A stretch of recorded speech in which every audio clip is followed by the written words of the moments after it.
So Ironheart has flopped. That was something that was very obvious to me before the show even came out, as the show had many different issues with the actual character of Ironheart that were going to have to be solved midway through the show or during the show itself. And while it is true again that she was supposed to be a hero of her own right, as well as a successor to Iron Man, that just made all types of terrible mistakes with that. And again, I made 2 videos about that, the mistakes they made with her character and the mistakes they made by even giving her a show in the first place, which I'll link down below in the description. But ultimately speaking, again, it was just a bad move to make her the main character. But let's just say that instead of us simply bashing them for doing that, let's see if we could have salvaged that. So if you're put in a bad situation in which you gotta take this character of Ironheart, who doesn't have an established history in comics, who doesn't have established villains, who has not a great personality, and you're basically charged with making them a top tier character, making a show about them, making them a well-loved character, could you do that? That was the question I was basically asked, stop criticizing them at the very least and see if you could do better. I think it's not too difficult to do better. I think a lot of heroes are pretty easy to do, and that's what we're gonna do in this video. We're gonna just go over real quick and see if we can make a better Ironheart than they made. And again, the 2 things we're gonna have to do there, we're going to make a better Iron Man type character and a better Iron Man heir to the Iron Man throne than what they created. But before we get into all that, I just want to say thank you guys for watching the video, like and subscribe for further content. And of course, if you do all that, you'll help my YouTube channel grow, and that helps me out in the long term. So thank you once again for doing that. And without further ado, let's get into the terms and stipulations that we're going to put on ourselves, the restrictions we're going to put on ourselves before we actually make this character. Now, the major restrictions that I think should be put on to us when we're making this character is very simple. We want to make sure that, ultimately speaking, when making a character like this, that we don't completely make a whole new character. We have to still keep them the core parts of the Ironheart and the ideas that they have. Now, of course, we're abandoning some of the ideas. Some of the ideas are utterly stupid, so we're abandoning some of them. Like the personality that she has is not great. But let's keep like some broad strokes of it there. So we got to keep the idea that she is, this black woman from Chicago. We can keep the idea that she is, a very intelligent character, that she is a genius. We can keep that idea in there. But beyond that, I think we want to destroy a lot of the parts they build up about her character. I think that most of the other parts are pretty stupid. The idea that she has to use magic to try to fix her suit, take that thing out. We don't need that idea at all in there. I think also the idea that she's not connected to Tony Stark in any way, shape, or form, we're going to take that out. We're going to reshape her backstory to give her a better motivation, because again, her backstory was a terrible part of her character, and you just can't make a great character. I think we'll say you can make a good character with that backstory, but I just don't want to go into that right now. So instead, we're going to change up her backstory and give her a better motivation, as well as give her her own quirks, and we'll go from there. So starting first with backstory motivation, which will also go into her character and what she would be like in the future.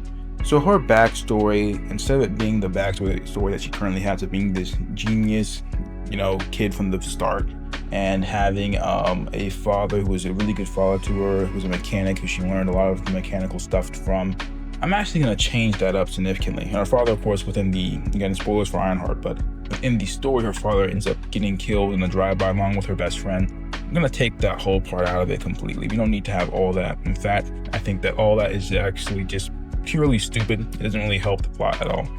So for what we would do with her character instead is change up her father and her family dynamic, right? So instead of her being this, this character who's a genius, well, I think we'll keep that. She will be a genius character, but she'll be a genius character in a family full of people who aren't necessarily geniuses, in the same way that they were before, but in a slightly different way. And the idea here is that her family are star athletes. Like her father is not just a boxer, but he's a huge, big time boxer in the past.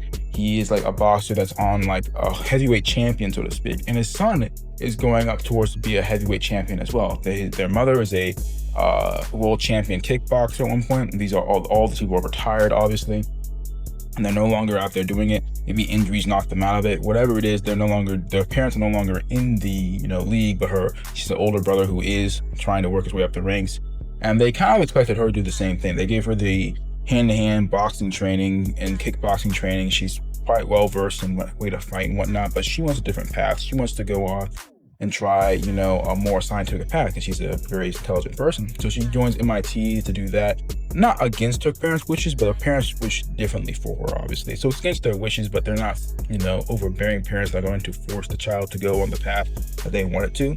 They've expressed their displeasure with her role, with her choices, but at the same time, they want to be as supportive as possible, even if they disagree with it. So you give her that idea, but she has that hand-hand situation. Then you give her connection to Iron Man. Maybe, of course, due to her genius, nature, she's in her fascination with technology and whatnot. Iron Man's been a bit of a hero to her in the same way that Iron Man's been a hero to, Spider-Man, to, Peter Parker, and all those other different type of tech geniuses. Iron Man and Tony Stark is an absolute, god at the top of the science world. So she's just really not obsessed with him, but she sees him as, again, one of the top people of this thing. It seems it's like if a basketball player, looks at LeBron or Michael Jordan, because are the goats of it, right? And she, of course, is only able to join MIT thanks to the fact that Tony Stark's, grant that you showed in Civil War is what gets her to MIT, and she's trying to live up to his legacy there. And in fact, the difference, instead of being so arrogant by her own level of intelligence, she's actually very much respectful of Tony Stark. She's always talking to other students that we have to live up to his legacy, the fact that we are here because of him. She's very grateful for that. And she's constantly trying to be, live up to his legacy. Even after he dies, she looks at it as it is her job to live up to his legacy because of the fact that he allowed, with his grant money, basically allowed her to be here in the first place. So then, of course, she sees a lot of crime going on in her area, led by the villains. We'll take the same villain from before, the Hood. And she sees the crime going on in her area, and she decides to do something about it. She just like Iron Man, she kind of, idolizes him. She looks at it as, Iron Man had to stop things that are going on in his area, so I'm going to do the same thing. And she takes her Iron Man suit to try to do that. So that would be her character backstory. Her motivation, again, is based off of more altruistic motives. She sees the trouble going on in her own neighborhood. Maybe you can even make a situation where her father or her brother, I think that's a good idea. Put her father, brother, or even her mom gets hurt, not killed. I don't want to kill off a character yet. I think that's pretty big, but I think it'll be a thing that, is a little cliche at this point in time. Instead, just make them get hurt. If you say have her brother get hurt in a robbery where he tried to stop the robbery while he was there, thinking that he could, as he was a big time boxer, but instead gets like shot in the knee and it ruins his boxing career, that's pretty big. That's a pretty big situation. And that's enough motivation for her to come out, try to defend the streets, and at the same time get revenge for her brother who was injured and lost his dreams because of the danger going on in the streets. So you give her that type of backstory now, that type of motivation, she's already a much better character alone. But again, we forget, she's not just going to be her own character by herself. You also want to give her to be the heir to Iron Man's legacy. So you have to give her, an Iron Man suit, which of course she can build because she's a genius and all that. She built it the same way as she did in the regular universe, MCU, where she builds it out of scrap and whatnot. So imagine she builds this suit out of scraps, out of pieces, out of parts, kind of like Tony Stark's original first suit. But she's going to build it in a different way because, again, you don't want her to copy Iron Man completely. You want to give her her own special opportunity, her own special quirk, just like I talked about before with War Machine having his own quirk, his guns and whatnot. You want to give her her own quirk as well. And that's the next part that we need to get into. So then when you look at it now, she has a great backstory to go with.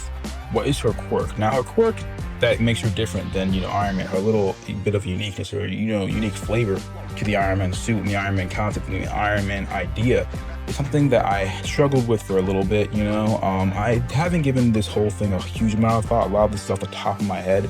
But at the same time, I gave this one part a little bit of thought because it was really difficult. So I thought about it for 30 minutes before I decided to record. And what I came up with was some interesting ideas, but I finally landed upon one, which of course connects to her backstory. I think if any of you have been listening to the backstory, you probably already understand where we're going with here, which is that her thing is that she's a hand-to-hand combatant. You see, if you look at Iron Man's a very far-off type of guy. He doesn't want to get close in hand-to-hand combat and dirty. He does do it, but he's not really well trained with it.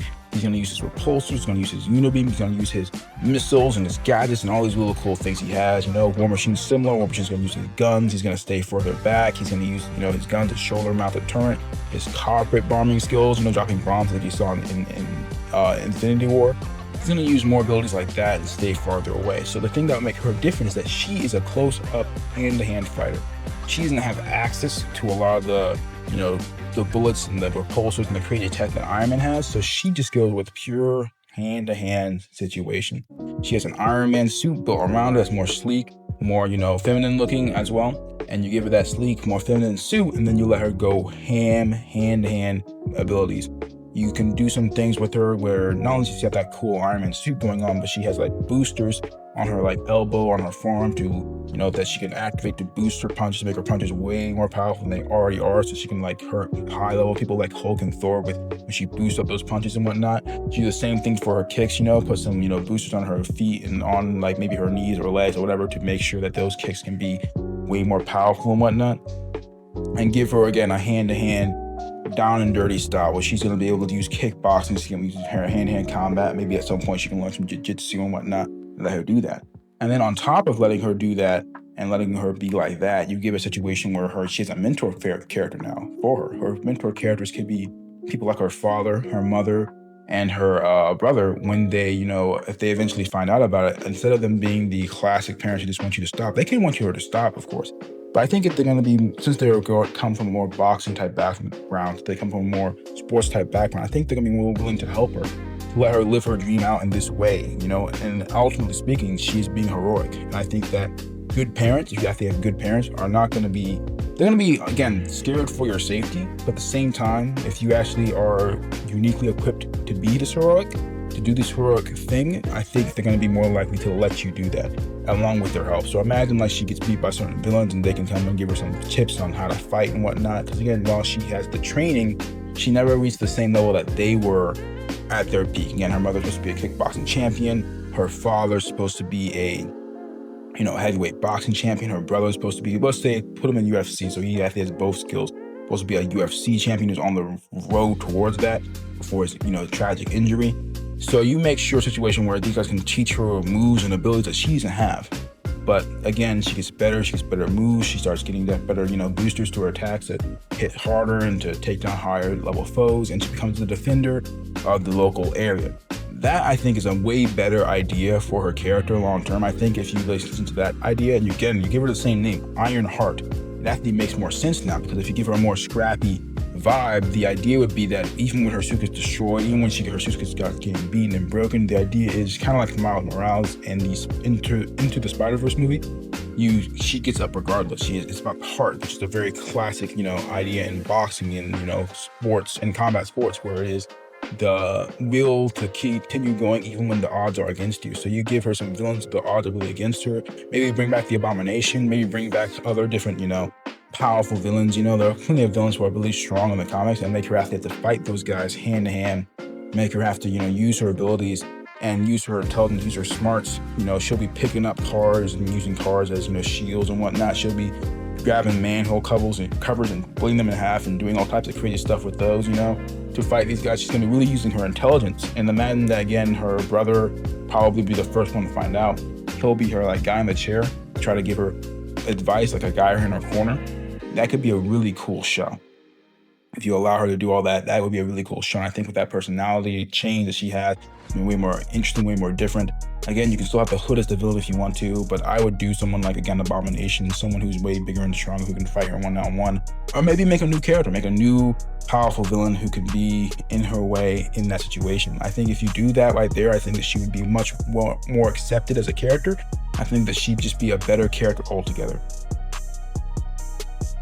And well, there you are. You now have a much better character under your control, a much better character that can be used inside of the Marvel universe than the character that you have. I think that now, again, she may not be a character that will immediately hit it off, that'll do incredibly well, but I think it is going to be enough. I think that she'd be a character who would be a welcome addition to the overall Marvel universe roster, rather than being this utter, massive blot on the roster. Other than being a problem, she'd be an actual solution. I think people would be much more accepting of her. People would much like her way better.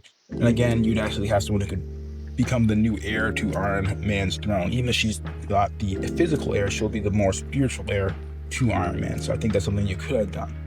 Anyways, that's the video. If you liked it, you know, you might like this video over here, or you can click on my channel. I got plenty of videos that you might also enjoy.